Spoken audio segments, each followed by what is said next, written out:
Assalamualaikum warahmatullahi wabarakatuh. Perkenalkan, nama saya Nurul Fadilah dengan NIM 200830409 dari jurusan IAT kelas 4A. Di sini saya akan sedikit memaparkan dua buku yang telah direkomendasi oleh Bapak Muhammad Yahya sebagai dosen pengampu pada mata kuliah kajian Tarikh Al-Quran. Buku yang pertama yaitu The History of Quranic Text, dan buku yang kedua yaitu Rekonstruksi Sejarah Al-Quran. Dua buku tersebut terdiri dari beberapa bagian. Ini adalah bagian kedua yang membahas rekaman dan pengumpulan Al-Quran serta kompilasi, tulisan, dan beberapa mushaf pra-Utsmani. Adapun link untuk bagian yang pertama sudah tercantum di deskripsi, dan untuk bagian-bagian yang lainnya akan dipaparkan kemudian. Dalam buku The History of Quranic Text, Al-Quran secara konsisten menyebut sebagai kitab tertulis meskipun diwahyukan secara lisan. Hal itu memberi petunjuk bahwa wahyu tersebut tercatat dalam tulisan. Pada dasarnya, ayat-ayat Al-Quran telah tertulis sejak awal perkembangan Islam. Meski masyarakat pada masa itu masih menderita berbagai permasalahan akibat kekejaman yang dilakukan oleh pihak kafir Quraisy. Diakui secara umum bahwa susunan ayat dan surat dalam Al-Quran memiliki keunikan yang luar biasa. Susunannya tidak berurutan sebagaimana saat wahyu diturunkan.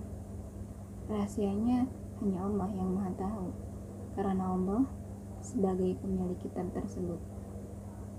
Jika seseorang akan bertindak sebagai editor, misalnya untuk menyusun kembali kata-kata atau mengubah urutan kalimat yang ada di dalam buku milik orang lain, maka hal tersebut akan mudah memengaruhi seluruhnya.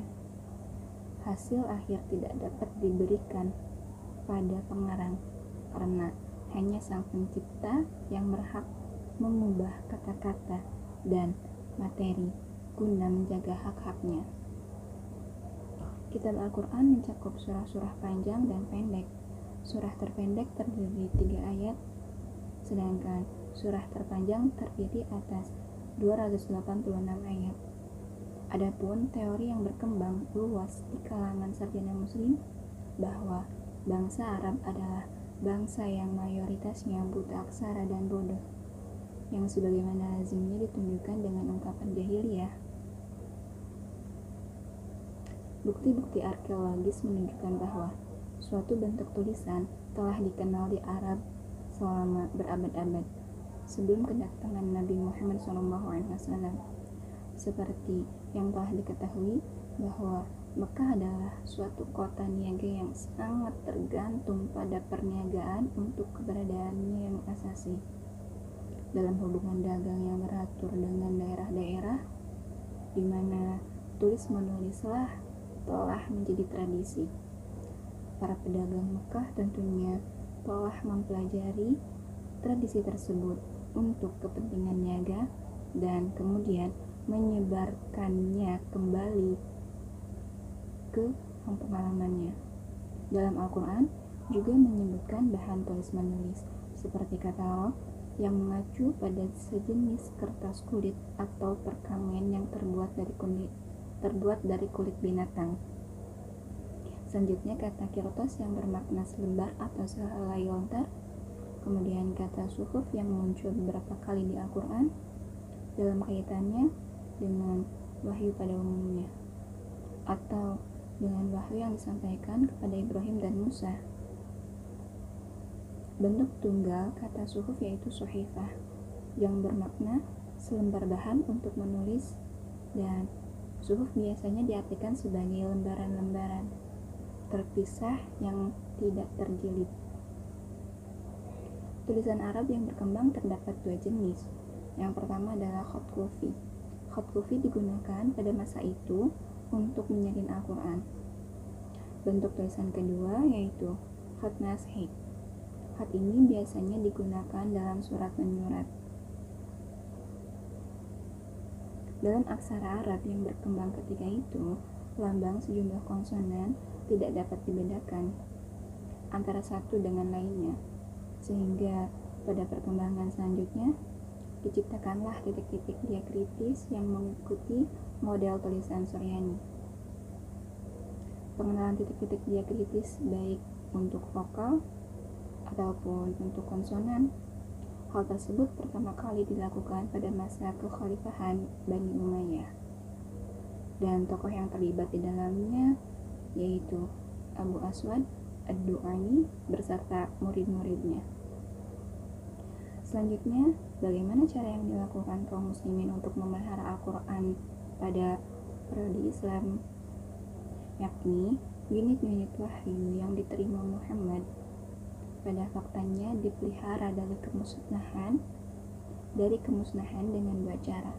Pertama, menyimpannya ke dalam dada manusia atau disebut menghafalkannya, dan kedua, merekamnya secara tertulis di atas berbagai jenis bahan untuk menulis. Jadi, ketika para sarjana muslim berbicara tentang jam'ul Quran pada masa Nabi, maka yang dimaksudkan dengan ungkapan ini pada dasarnya adalah pengumpulan wahyu-wahyu yang diterima Nabi melalui kedua cara tersebut, baik sebagian ataupun seluruhnya. Pada mulanya, bagian-bagian Al-Quran yang diwahyukan kepada Muhammad dipelihara dalam ingatan Muhammad dan para sahabatnya. Jadi, setelah menerima suatu wahyu, Nabi lalu menyampaikannya kepada para pengikutnya yang kemudian menghafalkannya. Sejumlah hadis menjelaskan berbagai upaya Nabi dalam merangsang penghafalan wahyu-wahyu yang telah diterimanya. Salah satu di antaranya adalah yang diriwayatkan oleh Utsman bin Affan, bahwa Rasulullah pernah bersabda, yang terbaik di antara kamu adalah yang mempelajari Al-Quran dan kemudian mengejarkannya. Cara selanjutnya yang dilakukan dalam pemeliharaan Al-Quran di masa Nabi yaitu perekaman dalam bentuk tertulis unit-unit wahyu yang diterima Nabi. Laporan paling awal tentang penyalinan Al-Quran secara tertulis bisa ditemukan dalam kisah dalam Umar bin Khattab masuk Islam 4 tahun menjelang hijrahnya Nabi ke Madinah. Ada riwayat yang menarik tentang Nabi, yaitu menjelang ajalnya, beliau memanggil Ali dan memberitahukan tempat penyimpanan rahasia bahan-bahan Al-Quran di belakang tempat tidurnya. Kemudian berwasiat kepada Ali untuk mengambil dan mengeditnya. Kumpulan Al-Quran lainnya yang diduga digarap segera setelah wafatnya Nabi adalah Mushaf Salim bin Ma'qil. Seperti diinformasikan dalam sejumlah riwayat, Salim merupakan salah seorang dari sejumlah sahabat yang mendapatkan rekomendasi Nabi untuk mengajarkan Al-Quran kepada kaum muslimin. Pemunculan namanya dalam jajaran sahabat yang menghimpun Al-Quran pada masa Nabi dan dalam daftar qurra yang awal. Tentang pengumpulan Al-Quran pada masa pemerintahan Abu Bakar, ada sejumlah riwayat yang saling bertolak belakang. Riwayat-riwayat ini dapat dikelompokkan ke dalam dua kategori utama, versi mayoritas dan versi minoritas.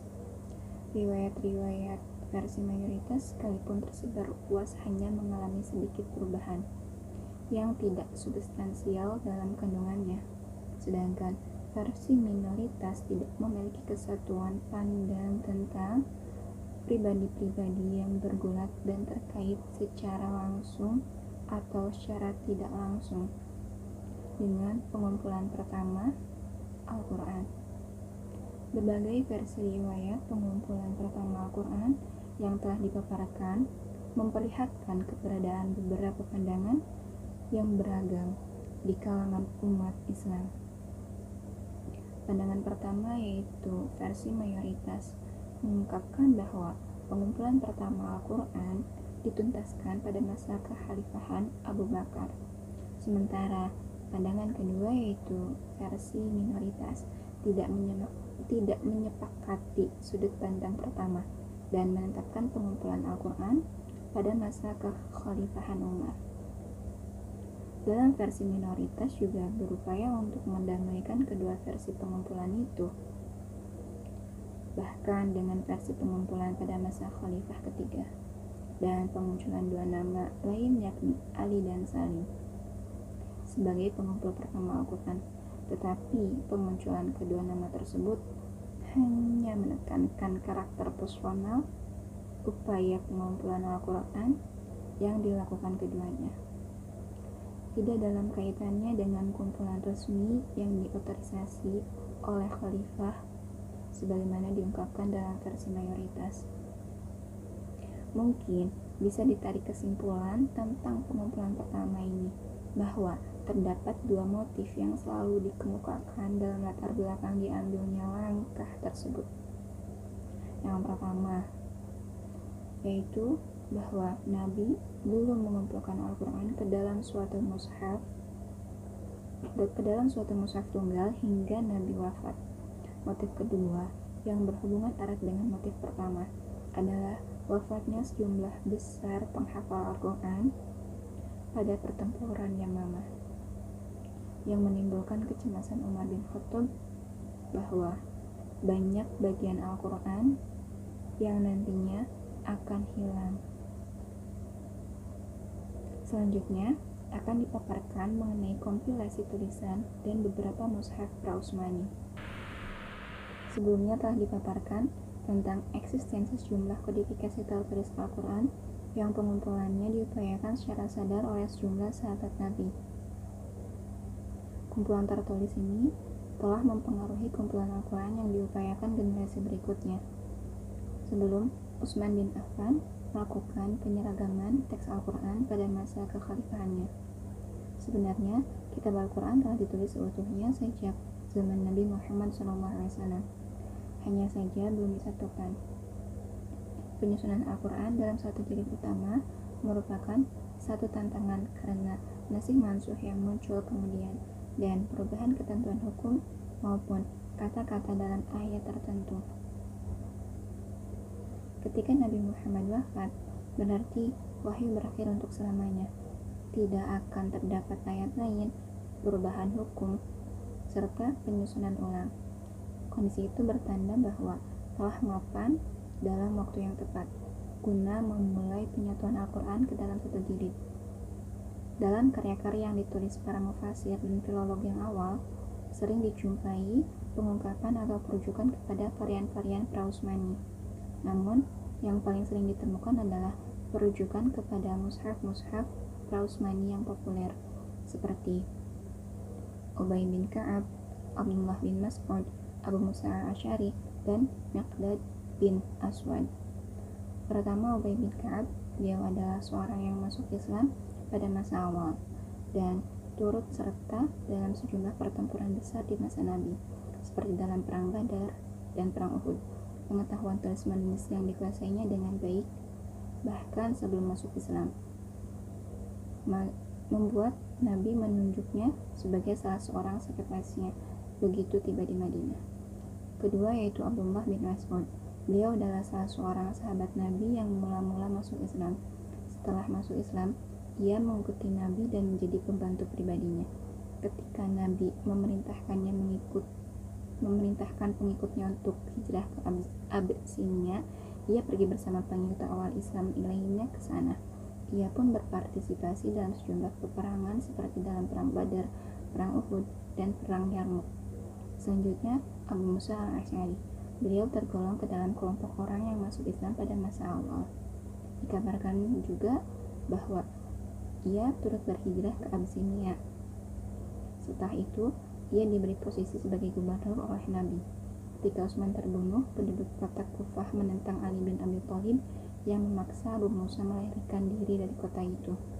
Ia juga terlibat dalam perang Siffin antara Ali dan Muawiyah. Dan yang terakhir, bin Abbas. Beliau menduduki posisi sangat terkemuka. Hal lain terlihat dari figurasi dirinya sebagai penafsir Al-Quran terbaik, intelektual umat, dan berilmu sedalam lautan. Nama bin Abbas mulai populer setelah Khalifah Utsman mempercayakannya untuk memimpin ibadah haji pada tahun 35 Hijriah. Bin Abbas juga sering muncul dalam daftar orang yang mengumpulkan Al-Quran pada masa Nabi. Tetapi kenyataan bahwa usianya masih sangat muda pada waktu itu, hal ini hanya mencerminkan bahwa ia dikenal sebagai salah satu pengumpul Al-Quran pada masa Utsmani. Masalah kesejatian bacaan dalam mushaf-mushaf Utsmani dinilai dari segi tingkat kepercayaan transmisinya, atau disebut dengan isnad. Cacat tidaknya isnad menentukan apakah suatu bacaan sebagai Qur'ani atau tidak. Secara garis besar, bacaan-bacaan Al-Quran dikelompokkan ke dalam 2 kategori besar berdasarkan isnadnya. Pertama, adalah bacaan yang ditransmisikan dalam cara yang meyakinkan dan selaras dengan kaidah kebahasaan, serta tidak menyalahi tradisi teks Utsmani. Yang kedua adalah bacaan yang ditransmisikan secara tidak memadai atau menyalahi tradisi teks Utsmani atau bertentangan dengan kaidah kebahasaan. Baik, mungkin cukup sekian pemaparan yang dapat saya sampaikan mengenai isi dari 2 buku tersebut yang telah saya baca. Apabila banyak kekurangan, saya mohon maaf dan mohon untuk dimaklumi. Terima kasih. Wallahul muwaffiq ila aqwamit thoriq. Wassalamualaikum warahmatullahi wabarakatuh.